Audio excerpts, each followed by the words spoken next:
Hi guys, you're back with Randy Koo from Android Authority. Today we are going to have a full review of the Samsung Galaxy S3. I'm going to tell you everything I know about it, and I hope you decide from this review whether you want to buy this device or not. First and foremost, this is the lock screen. Let's just go through that. As you can see from the lock screen, there is this little ripples inspired by nature. Okay, this is the home screen. Basically, you would have about 7 home screens. If you look at this little icon up here, it basically allows you, tells you which is your main home screen. So if I were to press the one in the center, for example like this, I've just changed it from this to this. So every time I press the home button, it'll go to this one. Alright, so this area allows you to change your home screens to whichever one that you like. It's a pretty nifty feature that lets you gain more control. So it doesn't matter where your screens or how it's organized, it always falls back to the one that you set as the default. Also, AccuWeather seems to have an upgrade up here. Now you can see birthday. So when you click on the cake icon, it'll take you to your planner, S Planner, and it will show you the birthdays for the day. So pretty nifty feature they've weaved into AccuWeather right there. Next, we'll see the status bar. You'll notice that it's quite detailed now. It's sort of something that you might get from a custom ROM, and it shows that Steve Kondik, the founder of Cyanogen, who recently joined Samsung about a year back, and it begins to show. It shows his work with Samsung, and this top part here just says this just says Steve Kondik all the way. I'm not sure, I can't claim that, but it does look something that CyanogenMod had for quite some time. So here is basically your status area, notifications. You can easily access settings from here, but it gives you more option now. Now you can turn on and off your power saving. You can turn on and off notifications even, so it won't bombard you, which is nice. Mobile data can be switched on from here.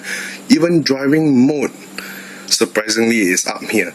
So rather than having to go through a widget or through Wheeling-Go, the last time it was on the Note where you had to click on the driving mode icon. Now you have it up here in your status bar. So that is your status bar. Now if you look at Gmail, there isn't much changes. It's still Android 4.0, what you'll probably get on the Nexus, so nothing new there. I'll show you what is in the camera. Oops. Alright, this is the camera. It's 8 megapixels, and there is a function that I can say shoot. It should take a picture. There is a voice icon up here that would allow you to use voice commands to take a photo, but I think I'm just a bit too far away from the phone. But nevertheless, I'll just show you burst shot. There's single shot, burst shot, HDR, smile shot detects a smile, beauty, I have no idea what is that. So even they had cartoon, now share shot, buddy phone, photo share. But what is brilliant about the new camera is the burst shot. So basically this allows you, let me get a subject for shooting. Let's say this, for example. This basically allows me to burst about 20 shots continuously. So 20 shots all done in a matter of seconds. So after your shots, you can pick the one that you like based on what you've taken.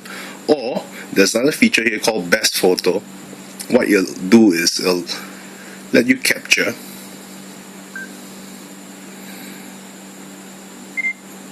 your subject, but you'll take 8 consecutive shots, process it, and recommend the best photo to you, which is great. Like here, it has that little thumb icon there to show you that that's the recommended photo. So it's pretty nifty, this one. However, when I use Best Photo, I notice that when you're taking crowds, you're taking people, chances are you'll take the photo with the most faces facing the camera, and those shots may or may not be the best by human definitions. Next is HDR, which is kind of cool to have it built into your stock ROM.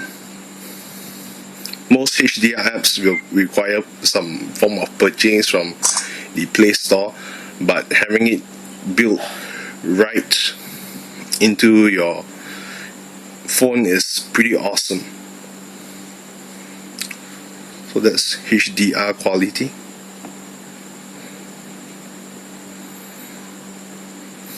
For video, it works just like the camera photo mode, but I noticed some improvements. Let's say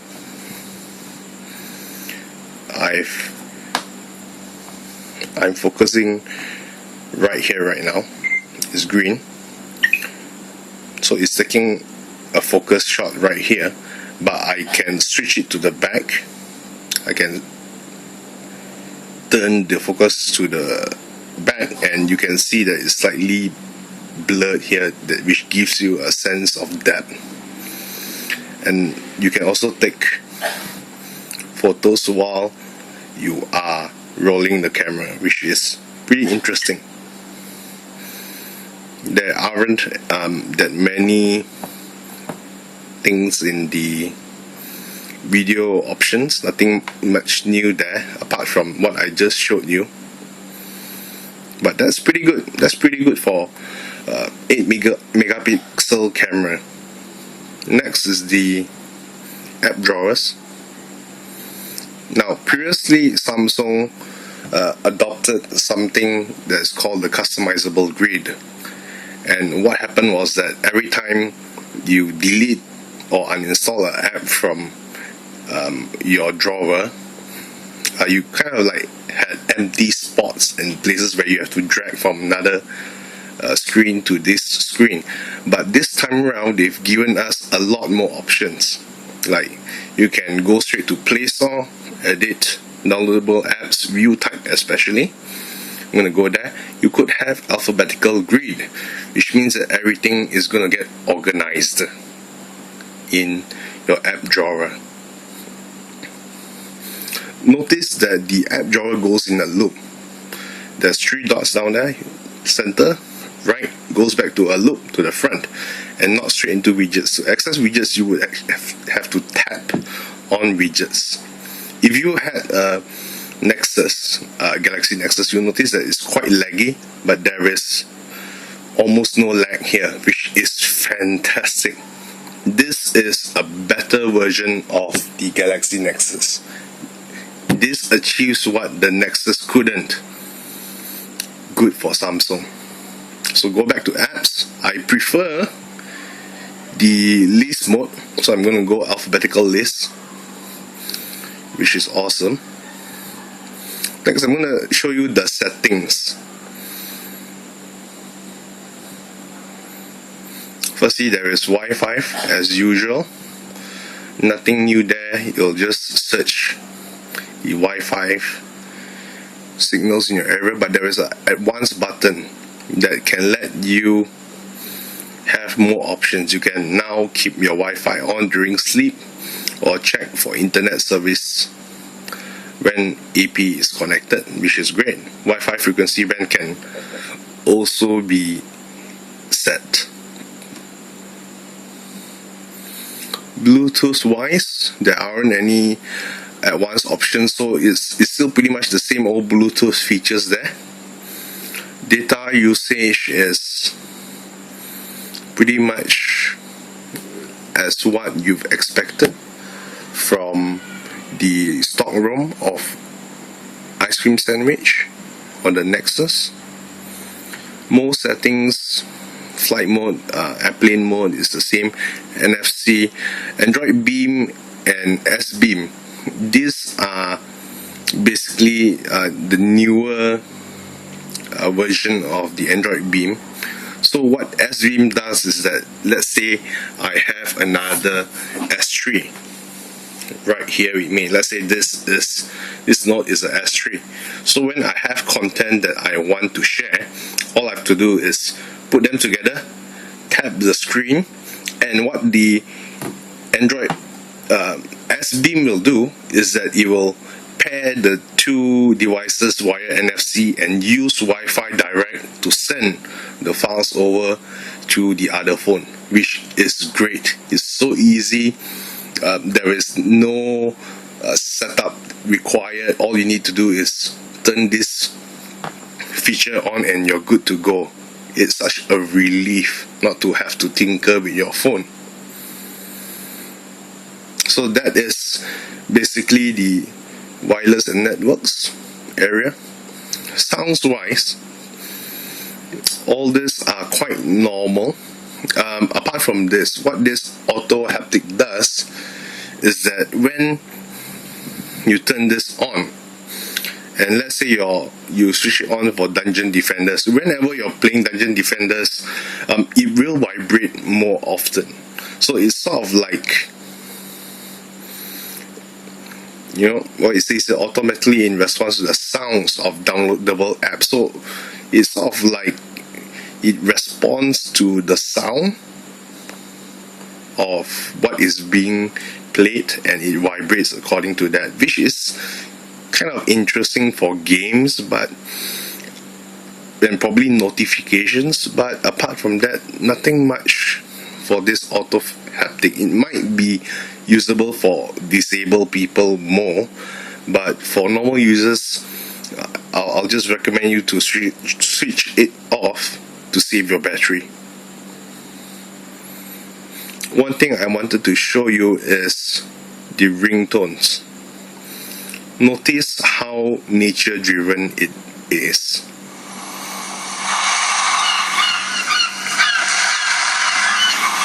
That for me is phenomenal. If I were to choose someone, let's say Mother Nature,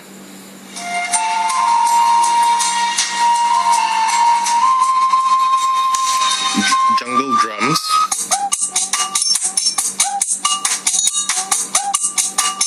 desert sunrise. So you're getting a lot of this very soothing, soft sounds in the S3 based on the concept that this is inspired by nature. Next, you will have the display. You have brightness, which is normal, nothing different. Screen timeout, smart stay. What this does is basically every interval, I'm not sure how often, you will see a eye appear at the top of this status bar. Just wait for it.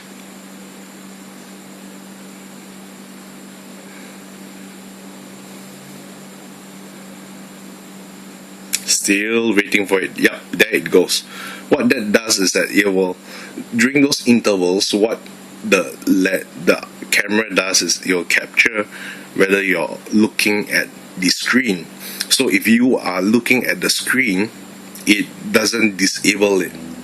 But if you are at that moment looking away, chances are you're going to turn back and see your screen off. So it works mainly for you when you are viewing web content or using your reader, reading an ebook and things like that. Font style, font size, normal things. Screen mode, they did add a natural tone. Dynamic is very saturated. Standard is normal. Movie is slightly dull. Natural is somewhere in between standard and movie. So that's a new screen mode for you. Also, this part where you can add display your battery percentages on the top. So if I turn this off, it disappears up here. So I click it on, it's back up there.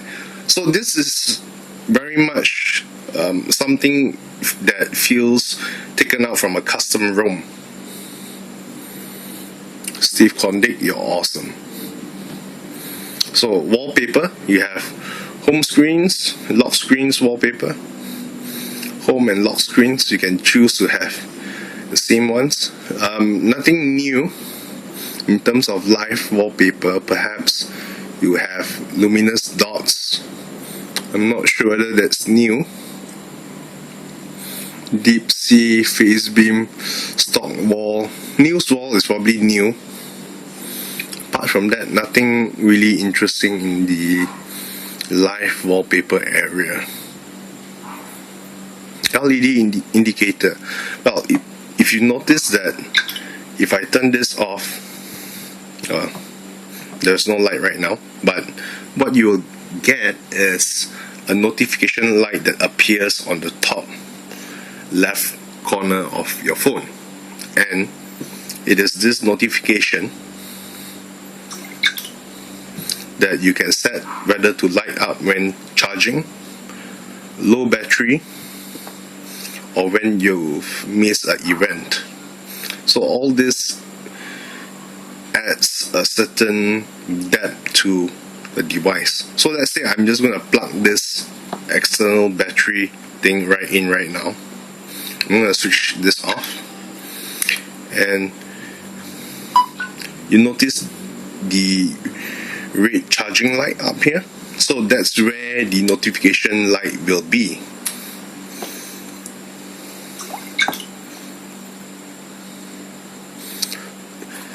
There's a lot of things in motion.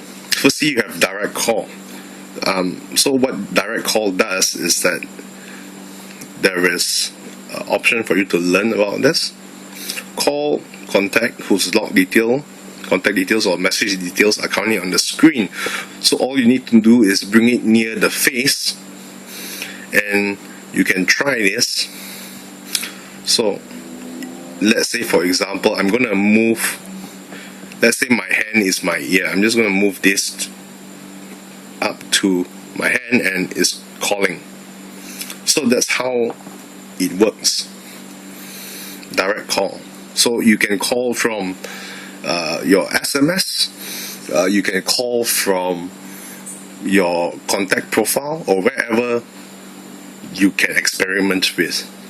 Smart Alert is a system where the phone vibrates after you've left it a while. So let's just try this feature.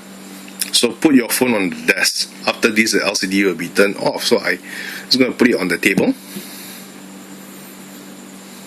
So now I'm going to pick this up, and as I picked up my phone, it vibrated and it turned on. So that allows me to know that there is notifications and alerts for me. This tap to the top is basically to double tap the top of your phone, and you will go up in the list. So for example, if I go back to the main screen, I'm at the bottom. Double tap, tap tap, tap tap, Tap. Oh, didn't work as I expected. So let's just see it from here. Try it here. Double tap to go to the top. Oh, contact list, email list, and email messages. So it won't work in your settings. My bad.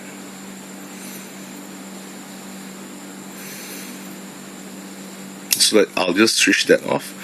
Tilt to zoom. Zoom in or out of the screen when in gallery or internet. Tilt to zoom.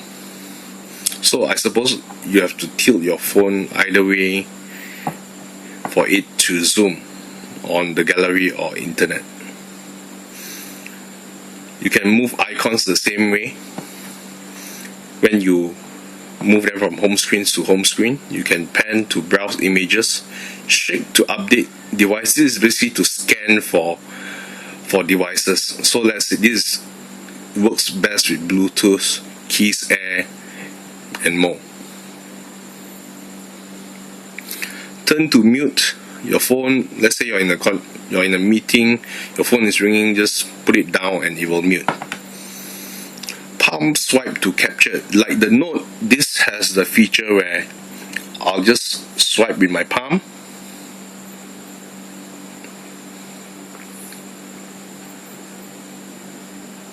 Didn't really work well, did it? Let's try again.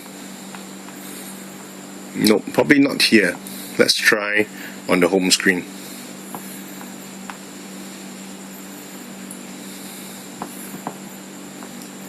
Nope, didn't work. Well, nevertheless, I did try this feature earlier and it works fine then. Probably because of the slanted positioning I'm holding the phone right now. There's also a palm touch to mute and pause your media. So let's say I'm playing music here. All I have to do is take my hand and palm it, and it will shut down whatever is going on just now, whatever is playing just now. These are all nice, but not really necessity. In the power savings, you have CPU power saving, screen power saving, background color, turning off haptic feedback. You can learn about it as well. Storage wise, also nothing new. This uses the Android 4.0 format. Battery, also nothing new. You can view your battery life from here. Something that most of you guys probably know already. Application manager, nothing new. Running all still the same. Accounts and sync, also nothing new here, but perhaps there are more options to sync right now. Local services, nothing new. Security, there's quite a lot of new right here. Screen lock, there is swipe, the motion, face unlock, face and voice, which is probably a better upgraded version than the one on the Nexus. Pattern unlock, pin, password, and none. So for you guys who need a proper screen lock, I would suggest using maybe face unlock, pattern, or password, pin. If you want to go high tech, face and voice, notice that it says low security. Password is the best, so you know. Lock screen options. This basically can allow me to set my shortcuts, my information ticker stocks, quick camera access, clock, dual clock, weather, ripple effect, help text. So what I want to show you is this camera quick access. Tap and hold the screen while rotating the device to open camera. So I'm just going to do this. So tap and rotate and it will open camera. Voila! and it does. So that's probably a good function for you to try at home. I'm not sure how good it will be. You can find your mobile, set a SIM card lock, allow unknown sources, credential storage, typical stuff.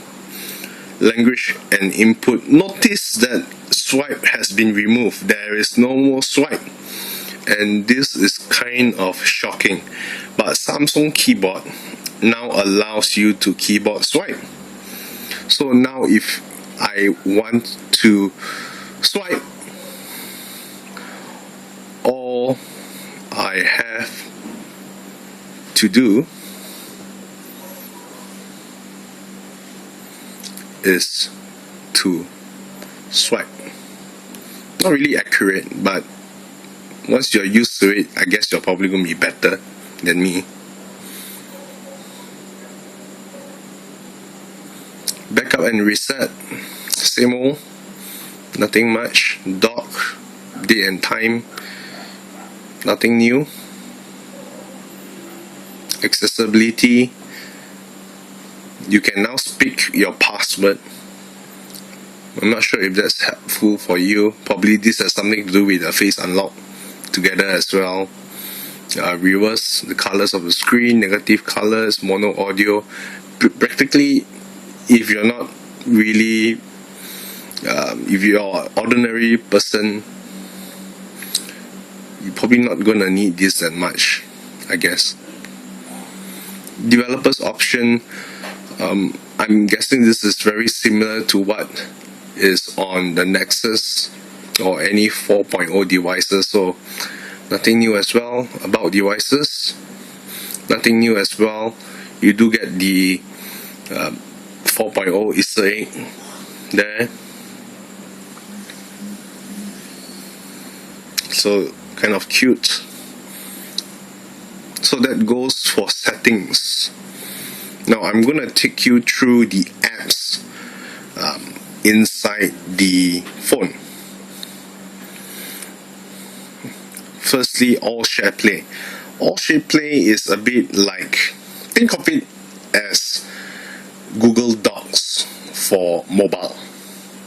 You can create a group cast and people can join your group cast, and through that cast, what you do is you could share files and edit them together, and the changes will apply simultaneously across all devices. So it's a bit like getting your information, streaming it through all your devices. Clock, it's pretty much the same old. Alarm, work clock, stopwatch, timer, desk clock. That's pretty much all you need actually. Context wise, nothing new. This is a new looking dialer. Still functions the same. Call logs, you can swipe right to call, swipe left to message. Same old.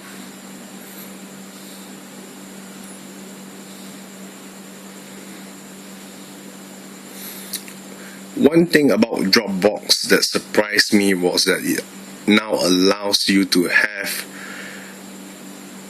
50 gigabytes of added space. This is not refresh. I'm not connected to the internet, so you are seeing only 2 gigs here.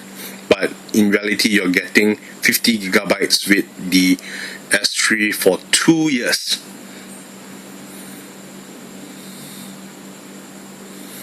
Email functions is just about the same. I don't use this, so I guess you guys will probably have to find out. Gallery is the same. Game Hub is basically pairs with Samsung apps to recommend games to you.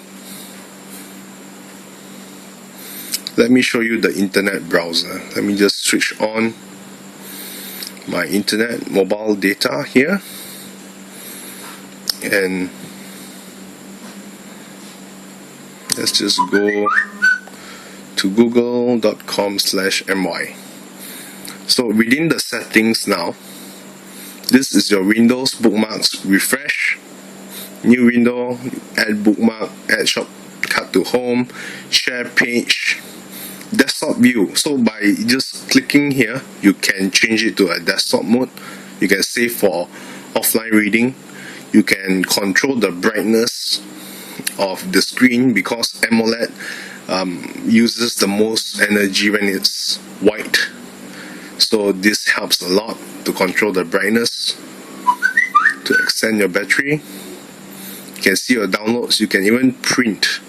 So you print through Samsung printer, and I believe that should be via Bluetooth connectivity. And last and foremost is settings. You can open in background, run plugins, auto feed pages, block pop-ups, and the usual stuff. Can clean your cookies, your form data. So nothing really much new here either.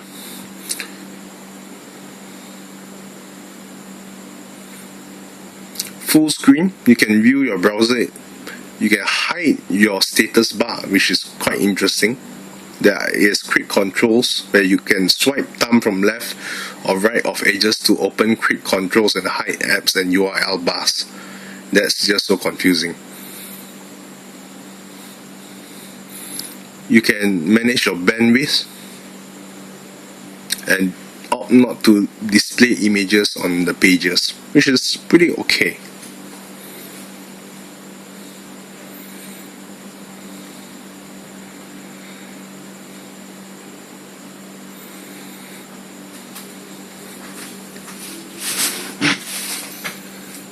In terms of Google Maps, there aren't anything new much, but it's basically the same Google Maps. In Asia, there's no 3D, so we have a really horrible 2D map. Thank you, Google.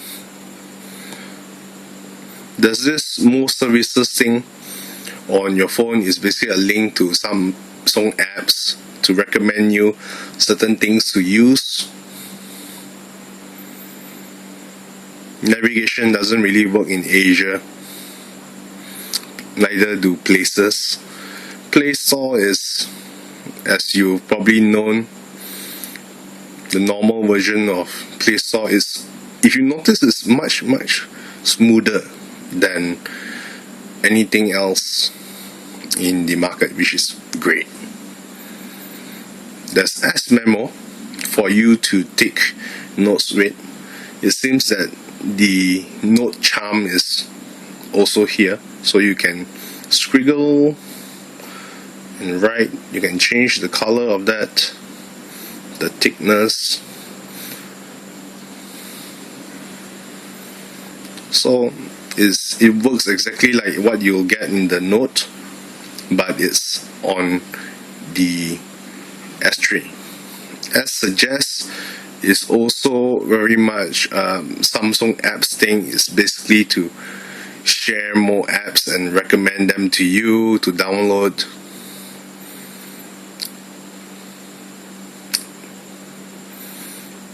Most of them being paid apps, I believe. Like this one. Well, the layout is nice, but I suppose most of us will probably stick to the Play Store. For the S Voice, it looks much more refined and somehow looking like Siri, surprisingly. But you can click the question mark here.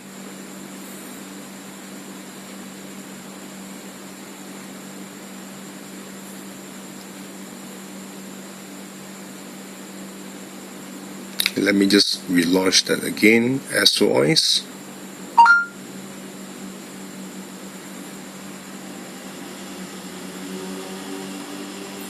It's trying to read the background noise right here.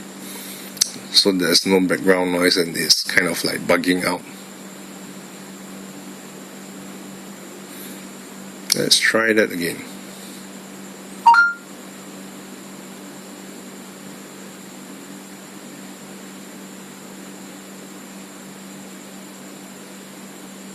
Okay, S-Voice, you can have it in many languages. You can have, I think that's German, I'm not sure, English, Spanish, Korean, Italian, French, which is great.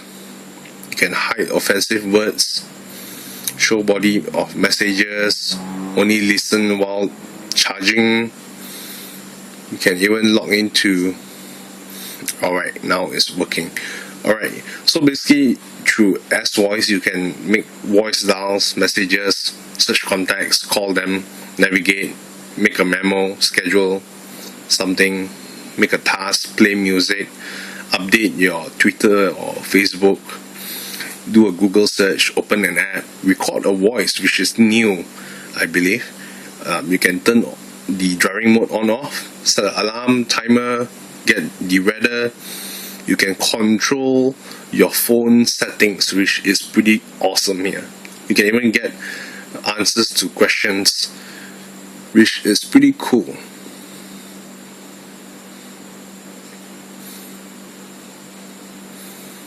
I also want to show you video player.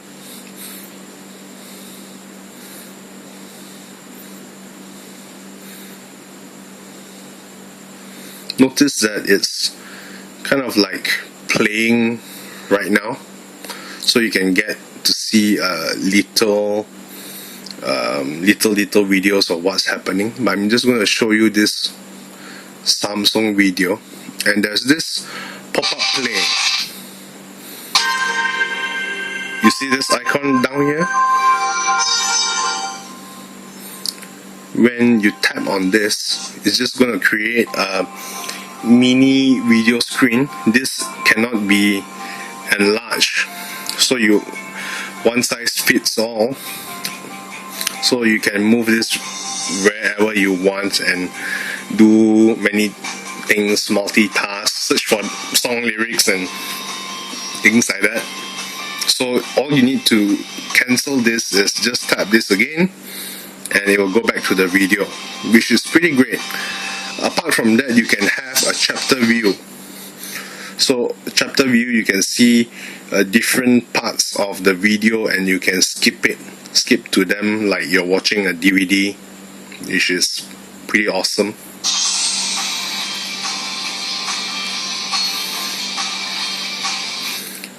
I noticed that the repeat function has been removed, but they have added autoplay, which what it does is it skips to the next video, I believe at random. So there is no repeat function anymore for videos. I have no idea how to make this video loop. There's also Sound Alive. It only works when earphones are connected, but this is only the video. But if you go to the music player, it kind of works better. That it'll show you the list of Sound Alive. Let me just play something. Okay, settings, Sound Alive. So there's this whole list of sort of like equalizer with different options where you can use 7.1 channel, which I'm not even sure if that is true, but suffice to say that this gives you more control on the kind of sounds and musics that you want, which is pretty good.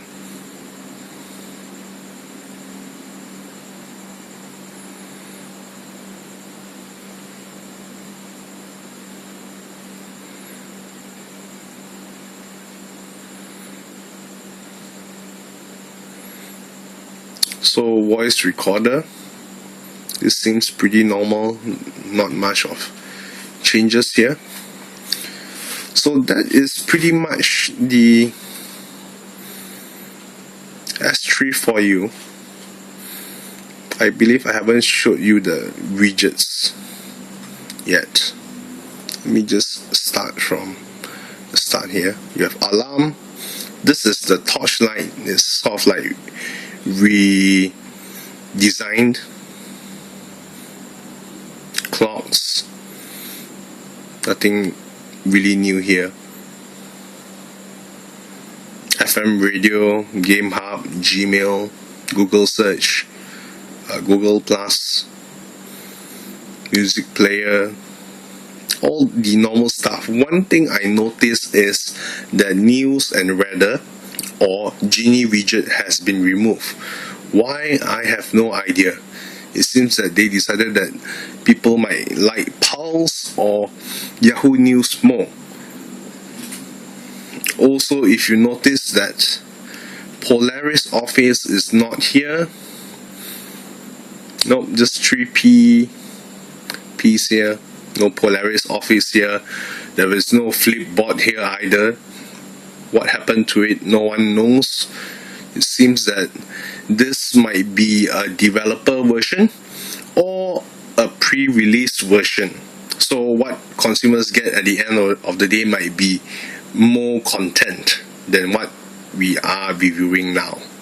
So that basically makes up the S3 review.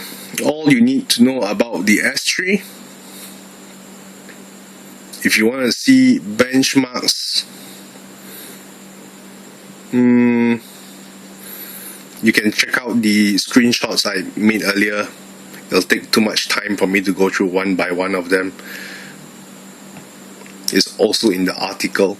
But overall, the S3 is a fun and good device.